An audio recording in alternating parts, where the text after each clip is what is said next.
Today's daf is Tzadi Bet, and we are starting on Tzadi Aleph, second side of Tzadi Aleph Amud Bet, 5 lines from the bottom. So we were in the middle of talking about this issue of when you have a container, and the container has some contents, various contents in it.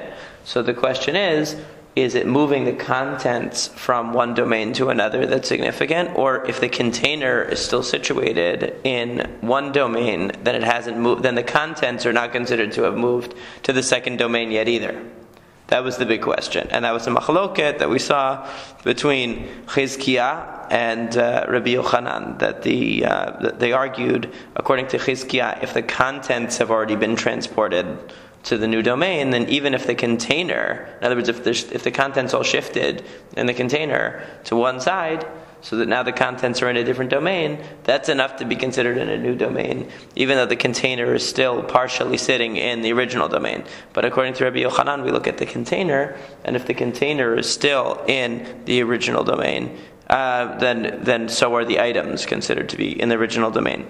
So now, Mativ Rav Bevai Bar Abaye. So Rav Bevai Bar Abaye raised the following objection here, or raised the following problem: Hagonev kis b'Shabbat chayav. That if somebody steals a purse on Shabbat, so he's considered to have violated Shabbat. Shekvar nitchayev b'gneva kodem shiavoli de isur Shabbat. So what this is talking about is that there's a general principle that if you commit 2 violations at once, so you committed the violation of Shabbat and you committed the violation of stealing simultaneously. So as a general rule, we would say, kamle b'derabamine, we say that a person, since they committed a capital offense at the same time that they committed an offense that requires them to pay, in this case stealing, so the capital offense trumps the monetary offense, and they're only obligated for one. But if they committed the monetary violation and the Shabbat violation one after the other, so each one independently, affects them and obligates them. But if they happen simultaneously at the same moment, 2 obligations are created, one financial and one capital punishment. So then we say that the financial one takes the back seat. It doesn't emerge because the capital one overrides it. So the issue here is if somebody steals a purse on Shabbat, steals money, so it says that he's obligated to pay back because you become a thief before you violate Shabbat. Meaning you pick up the stolen object inside the house. Let's say you're a thief, you're a burglar. So you break into somebody's house, you steal the item, you're running out, and now you carried the item from the private domain to the public domain as you were in the process of your getaway. So when you violated Shabbat, now we're not talking about the muktzeh issue that you touched money, because that's only rabbinical anyway. So the main violation of Shabbat we're concerned about here is transferring the article from one domain to the other. You transferred it from the private domain to the public domain, but that happened after you had already picked it up. So you already technically had stolen. So you stole, and now you're obligated to pay for the stealing that you've done. And then subsequently you violate Shabbat by carrying it out. So these are 2 separate things. However, he says, Hayam migarer v'yotzeh. If the person drags the bag, so if you imagine again the burglar dragging the bag of loot out of the house instead of carrying it and picking it up, so he hasn't, in order to technically be considered a robber, you have to actually pick it up. So he hasn't picked, or you have to drag it into a domain that you have some right over. Okay, so you either have to drag it into a place where you have some kind of zechuyot, some kind of power, some kind of influence, or you have to pick it up. For stealing. For stealing. Oh. So before you're culpable. In other words, obviously, if they catch you red-handed, the jig is up, and they're going to catch you. But in terms of the technical, when are you considered to be a ganav? When you either pick it up or you drag it into an area that you have some possession over. So in this case, if you dragged your bag of loot into the street, so you drag it out of the house and you drag it into what's called, Rashi says, what's called tzidei reshut harabim, which is considered a public domain with respect to Shabbat, but is considered private enough. It's the side of the public domain. It's private enough that the ganav is considered to have some control over that area, because it's not fully public. It's not right in the center of the plaza, let's say. Once he drags it into that spot, he basically violates the prohibition of Shabbat and the prohibition of Geneva at the same time, because just as he moves it into that area, he both has transferred from a private domain to a public domain, and he's become an official ganav when he moves the items into this new place. So that's the way that that's the distinction that's brought here. So what's the problem? So remember, keep in mind what our whole concern is here. Okay, so he says, in that case, since in that case you commit the violation of Geneva and the Chilul Shabbat at the very same moment. So therefore, in that case, you're exempt for because you committed a capital offense. You're exempt for the monetary implications of your act. So, but that's not relevant to us directly. What's relevant is V'isal kadatach eged keli sheme eged. So kadim le'isur geneva le'isur Shabbat. If you're going to say this principle of eged keli, that when you have items in a container, okay, we look at the container, we don't look at the items. Okay, so if the items, even if all the items shifted over in the container to be in the new domain, but the container itself is still sitting in the old domain, we look at the container as one entity. So then we're going to say kadim isur geneva isur Shabbat, because then you're going to still have the issue that the prohibition of geneva, the prohibition of stealing, happens before the prohibition of Shabbat. Why? Because with respect to stealing, as soon as the item exits the private domain and is in this public or this quasi-public domain, it's become yours. But with respect to Shabbat, until the entire container moves into the new domain, you still haven't violated Shabbat, so we can't say that they happen at the same time. This is a principle right? From a new breaker or new... This is a general principle. Which principle? The principle of the simultaneous thing. It's a general principle in halakha that if you have a capital offense that occurs simultaneously with a monetary offense, we only look at the capital offense, but it has to really be simultaneous. So then the Gemara says that id apke derech piv hachinami. So if you're going to tell me that the person brought it out mouth first, in other words, let's say there's a bag of loot here. So the person brings it out in a way that the opening is facing him.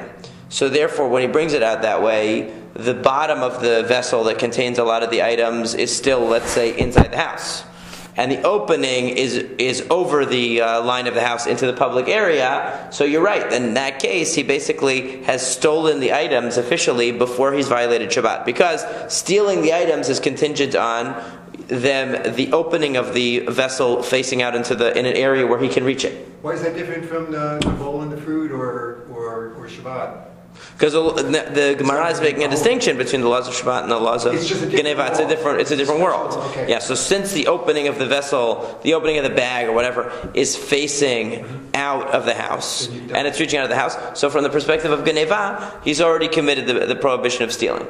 Okay, but he hasn't yet committed the prohibition of Shabbat because that container is still inside the house. So in such a case, we would definitely say that they occur incrementally. So even though he dragged the bag, since the bottom of the bag is still inside, the opening is outside, so he violated Geneva first because essentially he's stolen it because he can just reach his hand into the bag. He's standing in the public domain, he can reach his hand into the bag and run.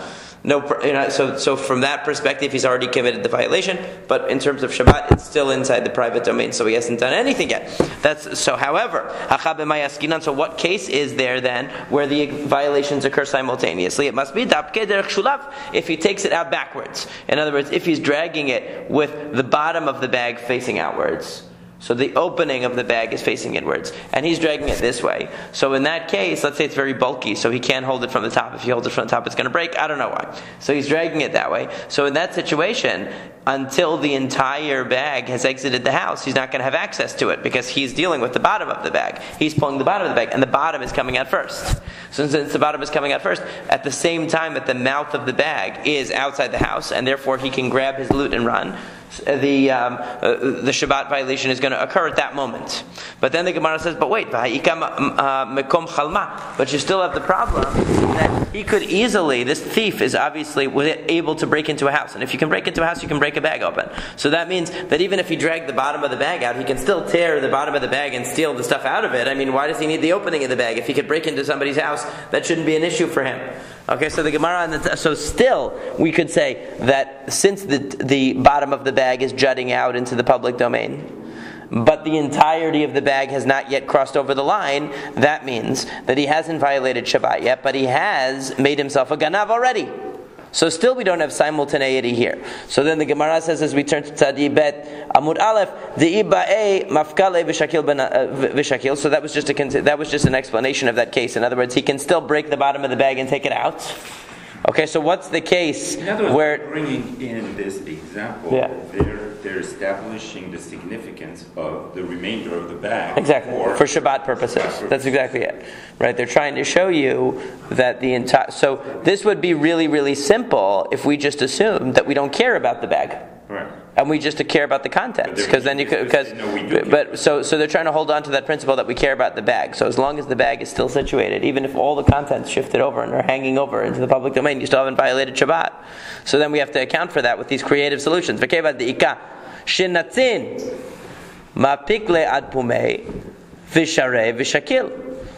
says,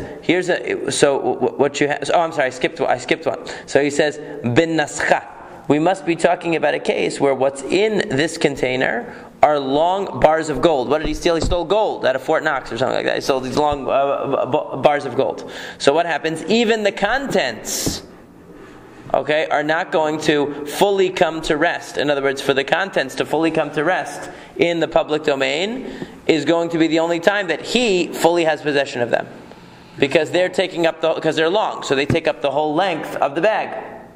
So we can't say that they're really out of the private domain until he's completely moved the entire bag into the public domain. And in that case, that's when it's going to be. So when we were envisioning like smaller coins or something like that, you could say that really the coins have been transferred into the public domain already. And since he can take them out of the mouth of the bag, he's considered to have control over them. But now we're saying no, that we're talking about long bars of gold. And since we're talking about long bars of whatever metal, so therefore he until he's transferred the entire bag, he hasn't really transferred, even from the perspective of stealing, he hasn't transferred it out of the house of the owner yet. And until he's dragged it out of the house of the owner, he hasn't stolen it yet. So the police can't have anything on him. They're going to say, he said, I didn't do anything yet. I didn't drag it out yet. So, but then the Gemara says,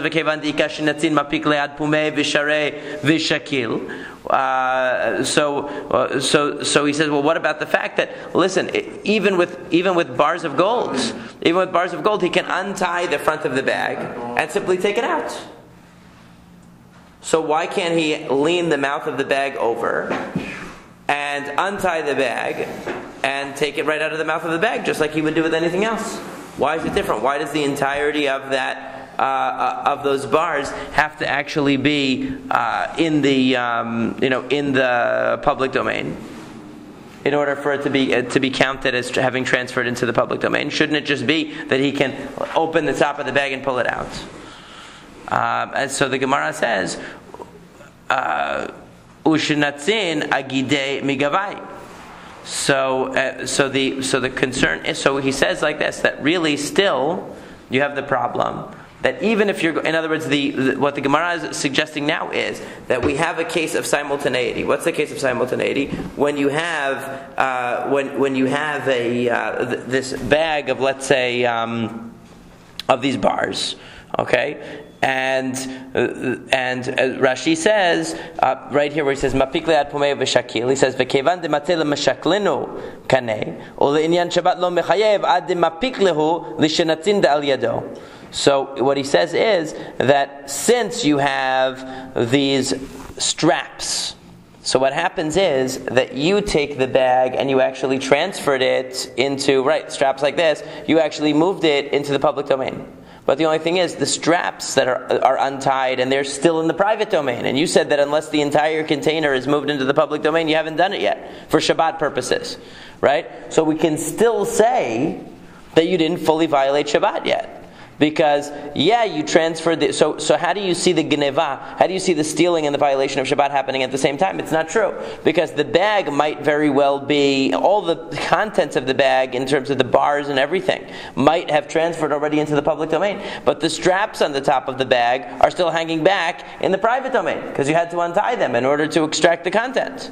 So we were going to say that that really you haven't fully violated Shabbat because you haven't completely moved the container yet. So the Gemara answers, obviously, what what we can say is that that we're talking about a case where there are no straps on this bag, or alternatively, but you tied them around the top. So in other words, what we can do is we can construct a case where whatever content is in the bag, it has to be completely it has to be completely moved into the public domain to be considered present in the public domain, and there's no part of the container that's hanging back into the private domain. And in such a situation where you dragged it, it's a circumstance where the entirety, even for the entire content of the stolen object to be moved into the public domain, requires the entire container to be moved. So we don't get into this whole issue where the container is still back, but the contents are over the line.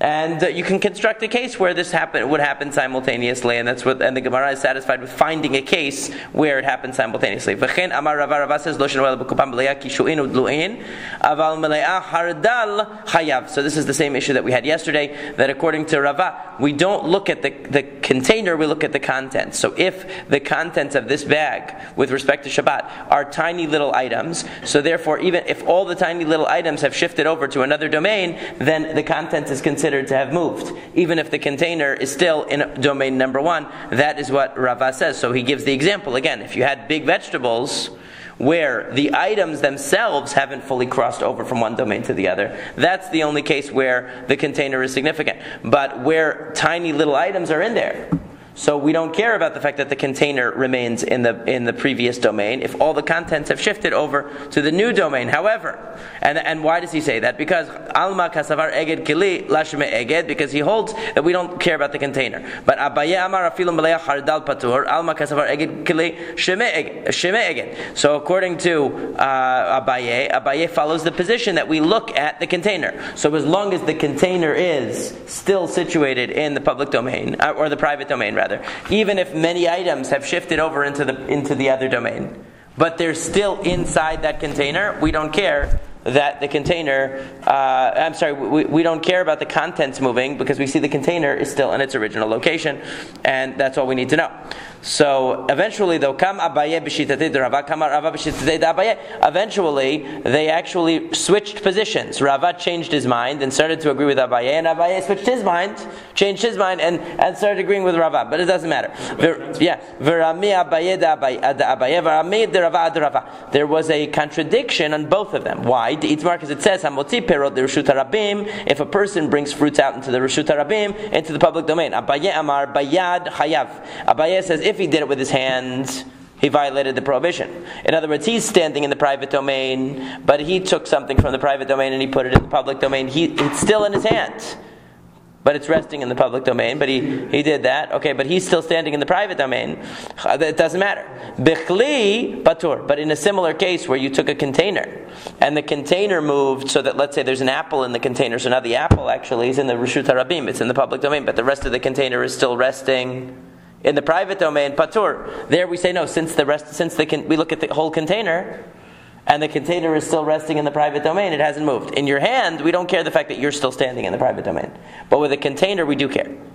And at the end, did they agree on anything? I thought in your hand it was, your feet had to be in and the airspace didn't count. You're saying the airspace does count. Which airspace? No, we're assuming it rested over there somehow. Oh. Let's assume it rested. Okay. Okay, so but you're still holding it.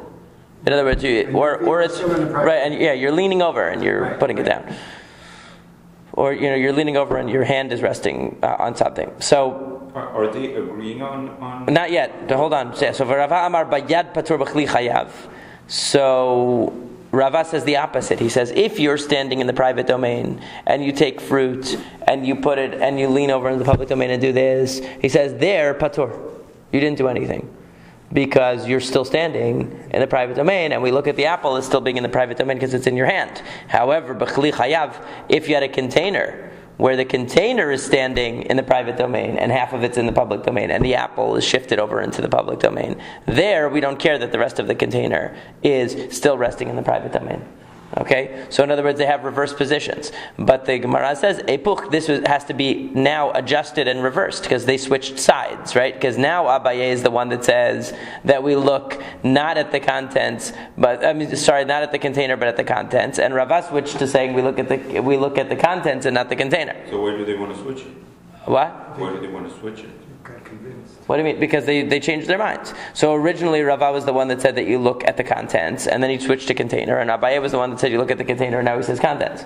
Okay? So in this case, Rava is saying that with the kli, chayav.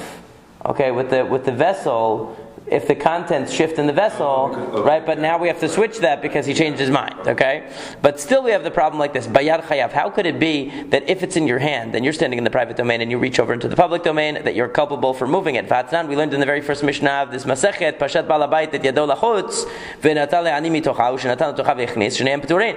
We said that if a person is standing inside the house, this is the first Mishnah of the Masekhet, and he has fruit in his hand, and he puts his hand out, and the ani comes, the poor person comes and takes it out of his hand, that neither of them are liable because nobody completed the act. But you're telling me that if I'm standing inside and I reach my hand over, even though I'm still standing in the private domain, I'm considered to have carried it into the public domain. So says, that's what you just said. So how could anybody say that? Based on what we've learned in the first Mishnah. So the Gemara answers the same answer that we saw earlier on, that over there, hatam lemala mishloshat tfachim, hachal lemata mishloshat. So that over there, it was talking about where you're holding the object in midair. So in midair, it hasn't come to rest. So what happened? The person inside the house picks something up and they do this. Picks up an apple and they do this. And the poor person outside comes and takes it and puts it down. So nobody completed the act of picking up and putting down. But in this case, we're talking about where the person's hand, that's why I constructed the case where the person's standing inside and they reach over but their hand is very low or it's close to the ground or their hand is resting on something in the public domain. So therefore, it's come to rest in some level in the public domain. So what the machloket was, do we say, even though the person is standing in the private domain and his hand is now extended into the public domain and it's still in his hand, but his hand is below 3 tefachim from the ground, so it's considered to be at rest, do we say that the fact that his body is still in another domain prevents the apple from being really considered to have been transferred? Okay, that was the issue between Abaye and Rava, but it's no contradiction to the first Mishnah. So now we get to the new Mishnah that says, Hamotzi ben bimino ben bismolo. Then we know in general that when you do a melacha on Shabbat, in order to qualify as a melacha, it has to be something done in the normal way. So what if you're a righty and you're carrying something in your left hand, or vice versa, you're a lefty carrying your right hand? So the Mishnah says it doesn't matter which hand you use. People use both of their hands to carry things. Even if you're a righty, you'll use your left hand to carry bags or something like that. You don't say, well, I can't use my left hand for anything. You use it. So therefore, right or left doesn't matter. If you carry it on your chest, in other words, you carry it here in front of your body, or if you carry it on your shoulder, these are all normal ways to carry something. People carry them on all parts of their body. Chayav, it's still considered carrying on Shabbat. Shekin masa b'nei Kahat, because remember that the b'nei Kahat, the children of Kahat in the Mishkan, they carry things on their shoulders. Bakatef yisa'u, that's what it says in the pasuk, they would carry on their shoulders. But if you do it in an unusual way, biraglo, you decided to carry something on your foot. People don't carry things on their feet. Or befiv, you decided I'm going to carry it in your mouth. You decide to carry something in your mouth. These are unusual ways of carrying. B'marpeko, you did it in your armpit. Rashi says, be'ozno, you put something in your ear. Ubisaro, you put something in your hair. I wouldn't be able to do that. Upundato, or you put it inside, like inside your pants, like the belt part of your pants. You stuck something in there to carry it in there, not in a pocket made for that. Okay, ben pundato lechaluko, between your belt and your shirt. In other words, you just stuck something in there, which would be an unusual way of doing it. Ubisfat chaluko, or you put it in the hem of your garment, so you folded up your shirt and you're like carrying something in your shirt like that. That's not considered the usual way. B'min alo, you put something in your shoe. B'sandalo, in your sandal. Pator, shelo hotzi kederech hamotzi. And none of these are considered normal ways of carrying. You might carry something that way once in a while, but it's certainly not the normal way of doing it. The Gemara says, Amar Rabbi Elazar says, hamotzi masui lemala me'asarat tefachim chayav. That even though generally we say that above 10 tefachim in the public domain is not considered part of the public domain only extends up to 10 tefachim. So for example, we learned earlier in the Masechet that if a person would put something down, or it would come to rest above 10 tefachim over the public domain, it's not considered to be resting in the public domain because the public domain doesn't go up to infinity. It only goes up to the area of usage. So it doesn't go up above 10 tefachim. Yet, if you carried something over 10 tefachim, in other words, if you carried something from the private domain into the public domain, or you carried 4 amot in the public domain, but you transferred it over 10 tefachim, it was above 10 tefachim when you were transferring it. It of course eventually comes to rest in the public domain, but the transfer was above 10 tefachim. So you might say, well, the transfer occurred in no man's land, so I shouldn't have to care about that. So the answer is no. That the Bnei Kehat carried things over 10 tefachim. So therefore it's considered a normal way to carry things over 10 tefachim as long as they come to rest eventually in a destination that's reasonable. But the actual transfer can take place very high. So now, Sheken Masa Bnei Kehat. So he says, Masa Bnei Kehat minalan. Where do you get the idea that the Bnei Kehat carry things over 10 tefachim? Because it says, Ala Mishkan ve'ala Mizbeach Saviv. Because it says on the Mishkan and on the altar. All around. Makish Mizbeach la Mishkan. The Mizbeach was as tall as the Mishkan. Ma Mishkan Yud Amot, Af Mizbeach Yud Amot. Just like we know that the Mishkan was 10 Amotai. The Mizbeach, the altar was 10 Amotai. O Mishkan Gufei Minalan. And how do we know that the Mishkan itself was 10 Amotai? Because it says Eser Amot or Chakarish. Because it says that the boards around the Mishkan were 10 Amot. Uchtiv Vayifros et Oel ala Mishkan. And it says that he spread the ohel, he spread the tent over the Mishkan. V'amar Rav, and Rav said, Moshe Rabbeinu perasot. Moshe Rabbeinu was the one who spread the tent over the Mishkan. B'kanat alamed, govan shel Leviim eser amot. You see from this that the Leviim were very tall. They were 10 amot tall, which is rather tall. So because look at that, because how could Moshe Rabbeinu, otherwise, he didn't have the stool like we have, here, to stand high. So how could Moshe Rabbeinu have spread the curtains over these boards if he wasn't so tall? So he must have been very tall. He must have been 10 amot tall, and therefore we're going to see why this is significant in a second, okay? Because we haven't talked about carrying yet, but you see that, and we assume that Moshe Rabbeinu wasn't unusual. His whole family must have been very, very tall people because he was a Levi, and the Levi must have been very tall. So ugmiri, and we learn. The kol tuna de midle b'motot tilta mil'el utre tilte miltahat. That when you carry things on poles, generally 1/3 is over your shoulder and 2/3 hang below. Okay, so now we know that the Bnei Kehat carried the Mizbeach. That's why this is significant. We know that the children of Kehat carried the Mizbeach. The Mizbeach was 10 amot, and if 2/3 are going to be hanging beneath their shoulder, 2/3, so if you split it into, that's 6 2/3 amot is going to be hanging below the shoulder of the Bnei Kehat. Now, if the Bnei Kehat are 10 amot tall, okay. Now, and let's assume that there's 9 amot from their shoulder down. Because obviously there's at least 1 amot above that. So let's assume 9 amot, and we know that from their shoulder down, 6 2/3 of those amot are going to be the mizbeach, and then there's going to be the rest of their height.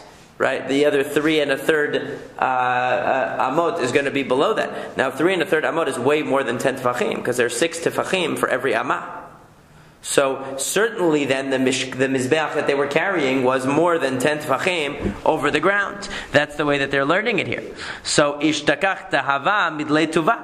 So you see that there's lots of space underneath the mizbeach that's being carried. The mizbeach was way more than 10 tefachim over the ground, and yet that's our model for carrying, is the way that the Levi'im would carry. So ve'ibait ema, alternatively, one could say, without assuming a gargantuan height of the Levi'im, me'aron, you could still learn it from the aron. Because even with regular average height, people carrying it. Why? Because the master said, Aron tisha v'chaporet tefach, because the Aron was 9 tefachim, and the kaporet, the cover of the Aron, was 1 tefach. Hareikan yud, so you have 10 tefachim in total. Ugmire, and we learned, and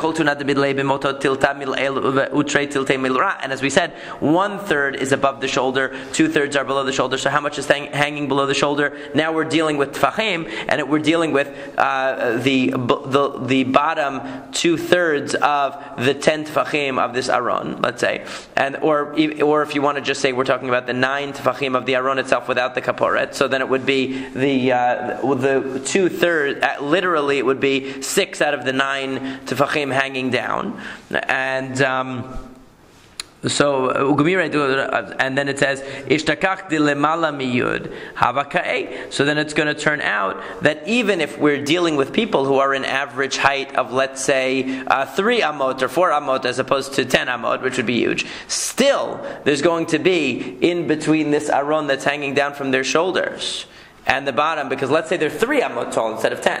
So 3 amot is 18 tefachim. This is hanging down from their shoulder. Let's say from their shoulder down is 3 amot. Okay, so if from their shoulder down is 3 amot, only the first 6 tefachim or so, or maybe 6 2/3 tefachim is the aron. Everything below that, the other 12 tefachim, is between that and the floor. So definitely that's more than 10 tefachim. So they're definitely carrying things that are more than 10 tefachim, even if you don't assume that they were super tall. And then the Gemara asks, of course, Moshe, why did you need to bring 2 examples? Why did you first bring the Bnei Kehat and talk about them being 10 amot tall, and then bring this case of the Aron? So it says, Dilma Moshe Shanei, maybe it was only Moshe Rabbeinu that was super tall. He was 10 amot tall to be able to cover those boards with the curtains. But maybe the rest of the Bnei Kehat were normal size. Maybe it was only Moshe Rabbeinu. Why? Because the Master said, because we say that the Shekhinah rests only on a person who is wise, mighty, rich, and very tall. So maybe Moshe Rabbeinu had to be very tall, a man of stature physically, in order to be the great Navi that he was, but the other Levi'im were just average height, and therefore we have to learn from the Aron, where in the case of the Aron, since it was smaller than the Mizbeach, we can see definitively that when they would carry it over their shoulder, given even average human height, there's going to be more than 10 tefachim between the bottom of the Aron and the ground. Rav says, Mishum Rabbi Chaya, in the name of Rabbi Chaya, Hamotzi Masoi b'Shabbat al Rosho Chayav Chatat, that if you carry a basket on your head on Shabbat, Chayav Chatat, it is considered to be a violation of Shabbat. It's not an unusual way of carrying. Shekin anshe Hutzal osinken, because you see that the people of Hutzal would do that. Are you now going to one locale where they happen to carry things on their heads and assuming that therefore everybody in the world does that? Don't we have to go by the objective standard? How can we go by what the people do in one city? So the answer is, what he meant to say was like this. Amar Rav, Mishum Rabbi Chaya, that Rav said in the name of Rabbi Chaya, Echad mi bnei Utzal shotzi masoi al rosho b'Shabbat chayav, sheken bnei iro osinken. Maybe it's just that if a person from that city carries something on their head, it's considered normal and it would be chayav chatat. But if you, from Washington, D.C., were to carry a basket on your head, it wouldn't have the same status, because normal people in Washington, D.C. don't carry things on their heads. Only people from this place happen to do that. But then the Gemara says, didn't we say that if somebody has some idiosyncratic way of doing things, even if a whole city does it, it's still not considered the official way of doing it? So therefore, it shouldn't apply to it shouldn't apply. We should say that tibatel dato etel kol adam, since normal people don't carry things on their heads, even this person who's from a city where they do that shouldn't be liable for doing it. Rather, what the statement was as follows: actually, one who carries a basket on their head is exempt from liability on Shabbat. And if you bring me a proof from the people of Hutzal who happen to carry things on their heads, I will tell you, batladatan etzel kol adam, that since the average person doesn't do that, their idiosyncratic way of carrying things doesn't affect Hilchot Shabbat. And now we come to another Mishnah. If a person has a belt and they're carrying something on the belt, and they intended to carry it in the front of the belt and it shifted around to the back, or they intended to carry it in the back, but if they intended to carry it in the back of their belt and it shifted around to the front, chayav, then he's liable. So of course the Gemara is going to say, what's the difference? If he didn't do what he intended, he didn't do what he intended. So we're going to see the answer to that in a moment. Similarly, Be'emet Amru, truly they said, Haisha hachogeret sinar, besinar, ben milefanea, uven milachareh chayav, sheken ra'oi liot chozer, that a woman would wear a certain type of apron that would move around on her body. So even though she's hanging certain tools from this apron, since it would move around naturally, okay, so it's the nature of this sort of beltish kind of apron that she would wear, that it would move around her. So even though she put something in the front of the belt, it would shift to the back. If she put something in the back, it would shift to the front. So it's not considered an unusual way of carrying. If you have, let's say, your BlackBerry or your iPhone holster, and it's supposed to be at the front, then it shifts to the back. So that's unexpected. You didn't expect that to happen. So if you carried it out on Shabbat, we would say that it didn't get carried in the normal way. But if it's something where the belt naturally revolves around you, It naturally moves, so it's the normal way to carry on this thing that normally moves. You can't say, well, I wasn't expecting it, because that's the nature of that kind of a belt. Okay, and we're going to see this. Rabbi Yehuda Omer, Af Mikablei Pitakin, that the same is true about letter carriers. The letter carriers would wear these, belts, bags around them with all the letters, and they would naturally move around. So if they were to wear this letter carrier belt out on Shabbat, we would say that even though it's revolving around their body, since that's expected, that's the nature of it, they would be considered to be carrying in the normal way. So the Gemara says, Maishina lefanav ubalo la'acharav de patur de lo itabid mahashavto la'acharav ubalo lefanav nami halo itaved mahashavto. You seem to be applying a double standard, because you said if the person intended for the item to be in the front of the belt and it shifted to the back, that's not the normal way. So if he walks out with that on his belt, it's like he didn't do what he intended to do. So then why is it that if he had it on the back of his belt and it shifted to the front, that you're going to tell me that he is liable? I mean, that's also not what he intended to do. He intended to carry it in the back of the belt. Amar Rabbi Elazar says, Tavra, you're right. This is a messed up Mishnah. You can't reconcile these. Because if change means your intent wasn't fulfilled, your intent wasn't fulfilled. What difference does it make if it moved from the back to the front or the front to the back? Amar Rava says, Umay Kusha, what's the problem? Dilma lefanavu balo lacharav hainu ta'amad patur denit kaven l'shmira me'ula ve'alata biyado shmira pechuta lacharavu balo lefanav hainu ta'ama dechayav denit kaven l'shmira pechuta ve'alata biyado shmira me'ula. But there's a very simple distinction here, Rava says. When you put the thing in the back and it shifted to the front, what happened? You intended for a lesser shemirah. If you go to New York City, you don't put your wallet in the back of your pants. You put it in the front. It's a better shemirah. Okay? So you put, if it's in the back, if you put it in the back and it shifted to the front, it's actually an improvement. Not only did you get what you want, you got better. But if you put it in the front and it shifted to the back, we can see that's inferior. So you didn't get the type of carrying you intended to get, so it's considered inferior. You see? That's what Rava says. However, he says, Elamai kusha, but there's still a problem. You still have a problem with this Mishnah as follows. Because hamitkaven lahotzi lefanav uvalo la'acharav patur hala'acharav uvalo la'acharav chayav. Because the Gemara seems to be saying that if you carried something in the back of your belt and it shifted to the front, that's when you're chayav, that's when you're liable. But the implication is if it stayed in the back as you put it, then you wouldn't be liable. It sounds like it's saying that only if it moved to the front are you liable. But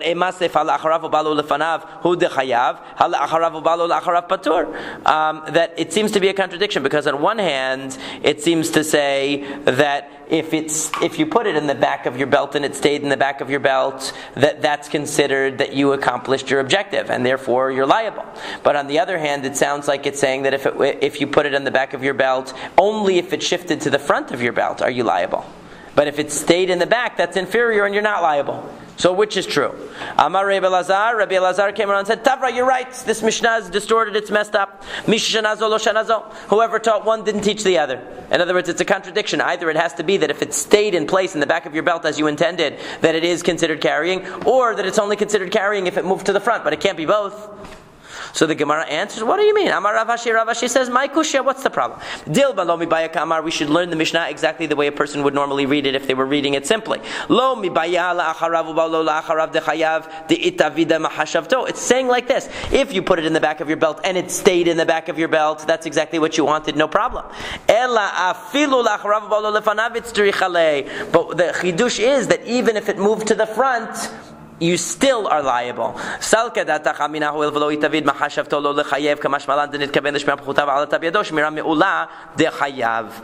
the point is that you might have thought that since it changed, you intended for it to stay in the back and it moved to the front. And if you intended for it to stay in the back and it stayed in the back, everybody agrees it's good. In other words, it's considered normal because you accomplished what you set out to accomplish. But you might have thought that if it shifted to the front, it would be considered not accomplishing what you wanted. So the Mishnah comes along to tell you that no, since you accomplished even better, then you're still liable. But I will tell you that actually putting it in the back of your belt and it staying in the back of your belt is a machloket tanaim. How so? The Tani, because we learned in a Braita, hamotzi ma'od bepundato upia lemala chayav pia lemata Rabbi Yehuda mechayev chachamim poltrin. If a person has a money belt and he carries out money in his belt on Shabbat, that's definitely the normal way of carrying it, and therefore he's liable. But what if he carried it out with the money belt facing upside down, so that the opening is facing to the ground and the money could fall out, or whatever he has in there, a fanny pack or something, it's upside down, so it could fall out. So what do we say then? Rabbi Yehuda says he's still liable because he's still using a belt that's used for carrying, and he intended to go out with it upside down. The rabbis say no, even though he intended for it to go out upside down is not the normal way of doing it. Amar lehen Rabbi Yehuda said to the rabbis, don't you agree with me that if you put something on the back of your belt and it stays there, even though that's an inferior way of carrying, that you're liable for carrying on Shabbat? In other words, so too here, since you put this belt on upside down, and that was your intention to put it upside down, it should be considered just as much of a carrying. And they said to him, don't you agree, they said to him, that if you do something in the unusual, abnormal way, like on the back of your hand or on your foot, that you're exempt? And so too here, wearing a belt upside down with money inside it or any other item inside it is unusual.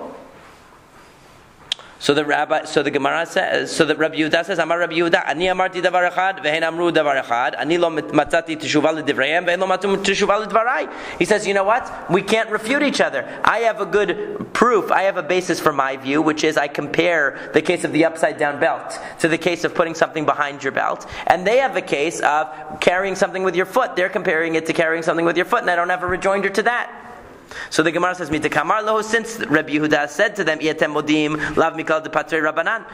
Rabbi Yehuda is bringing an objection from the case where you put something in the back of your belt and it stays on the back of your belt, doesn't that imply that the rabbis disagree with that case and would say that just like an upside down belt you're exempt, so too if you put it in the back of your belt you're exempt? Well, are you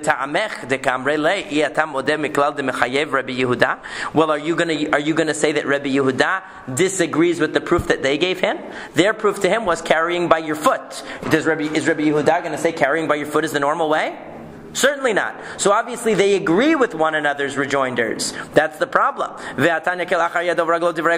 Everybody agrees that you're exempt if you do it in the abnormal way. Rather like this. Everybody agrees if you do something in the abnormal way you're exempt. And everybody agrees that if you do something, if you put the item in the back of your belt and you meant for it to be in the back of your belt, that it is the way that you intended. However, okay, so we said that already, right? When do they argue? What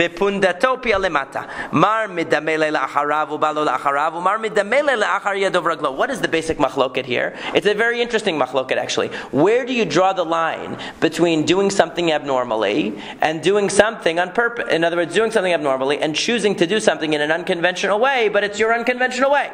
In other words, according to Rabbi Yehuda, listen, a person can attach something to the back of their belt. That might not be the best way of carrying it or the ideal way, but we would still say that that's considered a valid way of carrying. So too, I'll say, putting the fanny pack or the belt upside down is the way that this person wants to do it. They know what they're doing and they wanted to do it in an inferior way, and that's their problem. They wanted to do it in an inferior way. The rabbis say, no, that's not an inferior way, that's an abnormal way to go out with your belt upside down. So the question is, where do you draw the line between an inferior way of carrying and an abnormal way of carrying? And that's the machloket about whether going out with the belt upside down is considered abnormal and therefore you'd be exempt, or is just considered inferior, just like attaching it to the back of your belt, and therefore would still be liable. So we'll read just the last part. Be'emet amru, in truth they said about the woman who has the revolving belt, Tanab, kol be'emet halachahi, we learn in a Tosefta that any time the Mishnah says be'emet, in truth they said, that's always the accepted halacha. Rabbi Yehuda Omer af mekablei pitakin. Rabbi Yehuda said that the letter carriers are subject to the same rule. Tana, we said in a Braita or a Tosefta, sheken lavlarei malchut osinken, because the scribes of the king would have a belt like this. They would pass. They would have these revolving belts that they would pass from one to the other when they would transfer letters or they would transfer documents from, and the nature of the way that they would carry it was that the belts would be moving belts. They would have something to carry all of these items that moved around their body, and therefore, since it's the normal way, since that was designed that way, we don't say that person is not considered to be carrying on Shabbat. And we'll continue here tomorrow.